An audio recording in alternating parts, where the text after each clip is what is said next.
سلام، خوش اومدید به این ویدیو. تو این ویدیو قرار 10 تا از باورهای مردم تو جاهای مختلف دنیا رو بررسی کنیم. از باور شماره 10 شروع میشه تا برسیم به باور شماره 11.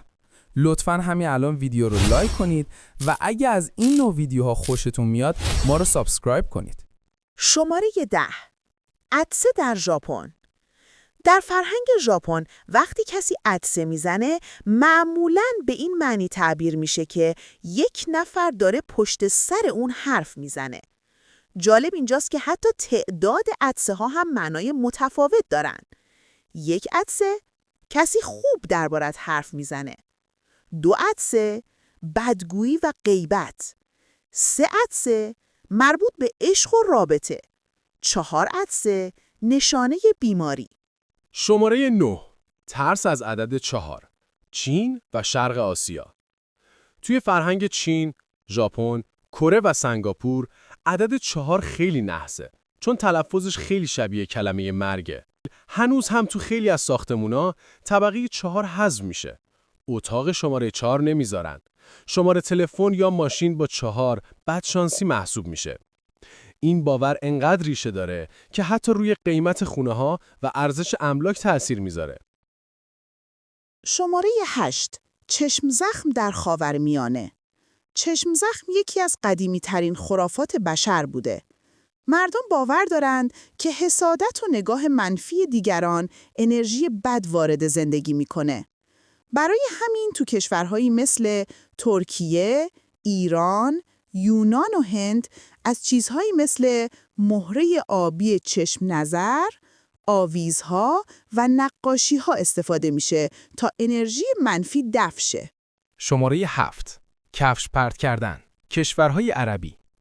تو کشورهای عربی کفش یکی از بدترین ابزارهای توهین محسوب میشه چون کفش با خاک و کثیفی در تماسه و نشان دهنده بی‌ارزش کردن طرف مقابله.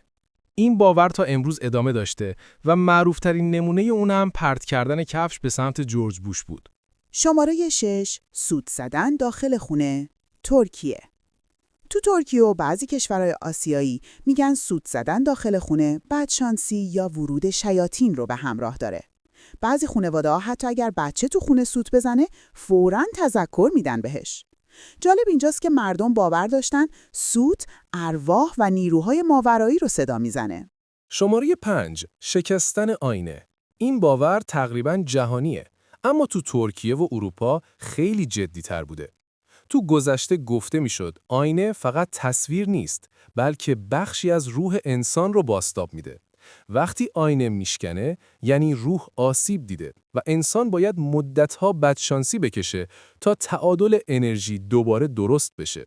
شماره 4. نمک ریختن. تو اروپا و مخصوصاً یونان و روم قدیم نمک کالای ارزشمندی بود. باور داشتن اگه نمک روی زمین بریزه دعوا، اختلاف و شومی تو راهه و قرار اتفاق بیفته. به همین دلیل رسم شد اگر کسی نمک ریخت روی زمین یک مشت از اون رو پشت شونه چپش پرت کنه تا شیطان رو دور کنه. شماره 3. نعل اسب برای خوششانسی. نعل اسب توی اروپا و آمریکا یکی از نشانه‌های معروف خوششانسیه. این باور از قرون وسطا میاد وقتی که مردم فکر می‌کردن آهن دشمن نیروهای شیطانیه و عده دیگه میگفتن اگه نعل اسب به سمت بالا باشه خوششانسی توش جمع میشه و وقتی رو به پایین باشه خوششانسی روی سر آدم میریزه. شماره 2. کلاغ. تو بسیاری از فرهنگ‌ها کلاغ به خاطر رنگ تیره و صدای خشنش نشانه مرگ و بدبختی بوده و توی برخی قبایل آمریکایی کلاغ رو پیامرسان ارواح مردگان میدونستن. تو اروپا هم دیدن کلاغ تو مسیر سفر نشانه شومی و خطر محسوب میشد. شماره 1. آب ریختن پشت سر مسافر، ایران و خاورمیانه. تو خیلی از شهرهای ایران و چند کشور خاورمیانه رسمه. وقتی کسی از خونه راهی سفر میشه، آب پشت سرش میریزن. این کار چند باور سنتی داره. ریختن آب یعنی راهت مثل آب باز و روان باشه. تو قدیم مردم اعتقاد داشتن آب انرژی منفی رو جذب میکنه و راه رو امن میکنه و برای همین این رسم هنوزم تو خیلی از خانواده‌ها دیده میشه. شماره 11. اینو شما بهمون تو کامنت ها بگید. هر باور یا خرافاتی تو خانواده‌تون و یا محل زندگیتون میدونید حتما برامون کامنت کنید. ممنون که ویدیو رو دیدید. لایک و ساب یادتون نره و تا درودی دیگر. آدیوس.